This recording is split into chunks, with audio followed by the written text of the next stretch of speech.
नमस्कार। जैसा कि आप सभी को ध्यान होगा कि अभी सरकार ने सीबीएसई स्कूल में एक पैटर्न चलाया है एजुकेशन करिकुलम में थोड़े चेंजेस लाने के हिसाब से कि बच्चा अपनी एनालिटिक थिंकिंग, मानसिक योग्यता उसको चेक कर सके, तो उसके लिए उन्होंने ओपन बुक एग्ज़ाम का प्रस्ताव रखा है, जिसको काफ़ी सारे स्कूलों ने उस प्रस्ताव को दोनों हाथों से लपका है और उस पर काम करना भी शुरू किया है। तो उसी के तहत आज रॉयल इंटरनेशनल स्कूल में भी हम लोगों ने open book exam test conduct कराया है, जिसमें आप देखेंगे कि कहीं न कहीं ये जो बच्चे टेस्ट दे रहे हैं, वो पुस्तक को, बुक को खुली रखे हुए और अपने आप से क्वेश्चंस को ढूँढ रहे हैं और उन्हें लिखने की कोशिश कर रहे हैं। तो आप देख सकते हैं कि बहुत ही एक अच्छा सुझाव था।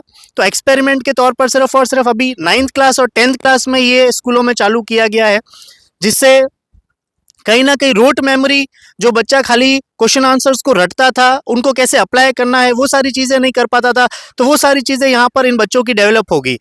अभी हम जानते हैं कि आज हमारे फिज़िक्स का पेपर है, तो अभिषेक सर जिन्होंने इस पेपर को बनाया है, तो अभिषेक सर हम आपसे जानना चाहेंगे कि आपके लिए कितना मुश्किल आई इस तरह का पेपर बच्चों के लिए बनाने के लिए, और किस तरह का आपने बातों को ध्यान में रखा जब ये पेपर आपने बनाया इन बच्चों के लिए?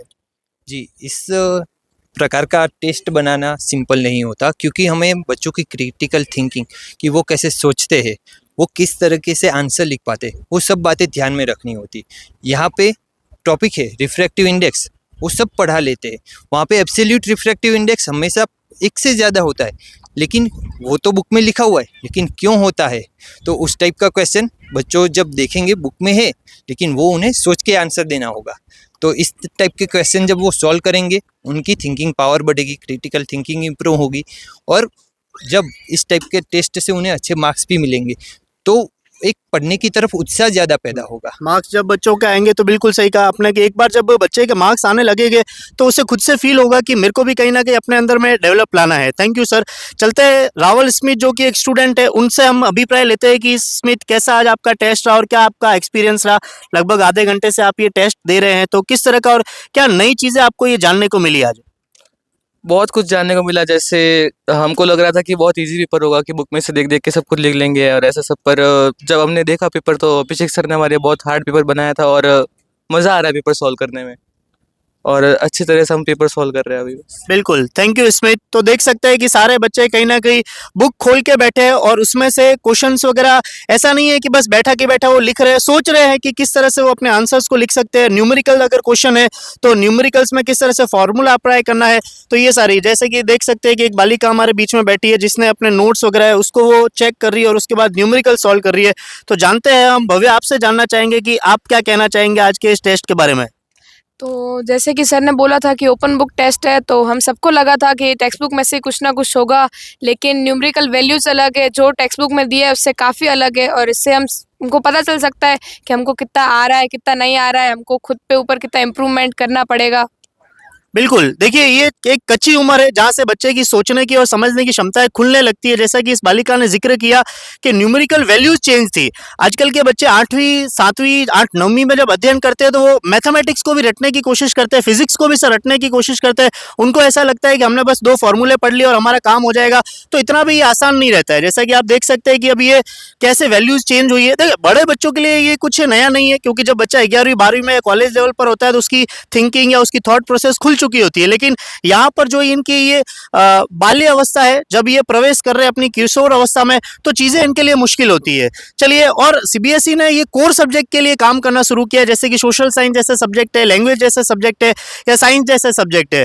तो हमारे आज इंग्लिश के टीचर हमारे साथ है, उनसे भी हम जानना चाहेंगे। So Aditya sir, what do you think about this? What will be the benefits of this type of open book test? Yeah, sir. So it is a very fantastic thing which is done by the CBSE.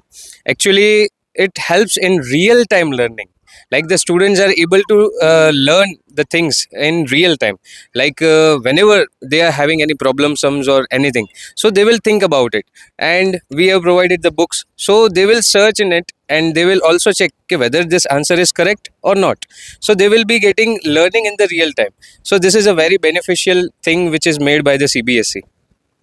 Thank you sir. जैसा कि आपने बताया कि बच्चों को सीखने के लिए ये बहुत प्रेरित होंगे, और मैं यहाँ बताना चाहूँगा कि ये इनका कोई एग्ज़ाम नहीं है, ये सिर्फ एक 2 चैप्टर जो उनका कवर नहीं कर पा रहे, तो वो किस तरह से ये कर पाएंगे। जैसे कि एक एवरेज बच्चे भी हमारे साथ बैठे हैं, तो उनको भी काफ़ी हेल्पफुल हो गए। दशरथ, हम आपसे जानना चाहेंगे कि कैसा आपका रहा है और कितना आपने कंप्लीट कर दिया ये टेस्ट, थोड़ा सा बताइए हमें, और क्या क्या आपने चुनौतियाँ आज मतलब कि सामना किया। कम से कम 90-80% मैंने टेस्ट पेपर ख़त्म कर दिया है अभी तक। पर आज हमने सीखने मिला कि जो ये रट्टा मारते वो आज नहीं मारने मिला, और आज डेफिनेशन हमने बुक में से देख के पढ़ ली। बिल्कुल, जैसा कि इसने बताया कि जो रट्टा मारने वाली चीज़ें थी वो कहीं न कहीं कंसेप्ट अब धीरे-धीरे खत्म होगा। तो चलिए, अब हमारे सोशल साइंस के टीचर, सामाजिक विज्ञान के टीचर हमारे साथ हैं। तो सर, हम अशोक सर, आपसे भी जानना चाहेंगे कि सर आपका क्या अभिप्राय है इस बारे में, और हम सर आपसे उम्मीद करेंगे कि इस गुजराती मीडियम में भी आप इस तरह के टेस्ट वगैरह कंडक्ट करवाएं आपके लेवल पर। आज हमने सिर्फ इंग्लिश मीडियम में रखा है, तो सोशल साइंस में किस तरह से रहा गया, क्या ये काम करेगा या नहीं करेगा आपके सब्जेक्ट में, सर थोड़ा हमें बताइएगा सर।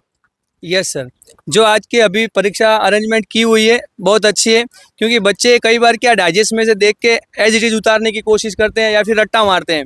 इससे इस एग्जाम से क्या होगा कि सब बच्चे हाँ, मैं यहाँ पे बताना चाहूँगा आप सभी को कि बच्चे डाइजेस्ट लेकर नहीं बैठे हैं, टेक्स्ट बुक जो एनसीईआरटी की है या खुद के जो उन्होंने नोट्स लिखे हैं वो लेकर यहाँ पर बैठे हैं। वरना जैसा कि सर ने बताया कि डाइजेस्ट अगर होती तो बैठा बैठा है उनको वो आंसर मिल जाता और वो कट कॉपी पेस्ट जैसा होता, तो वो चीज़ यहाँ पे नहीं की गई है।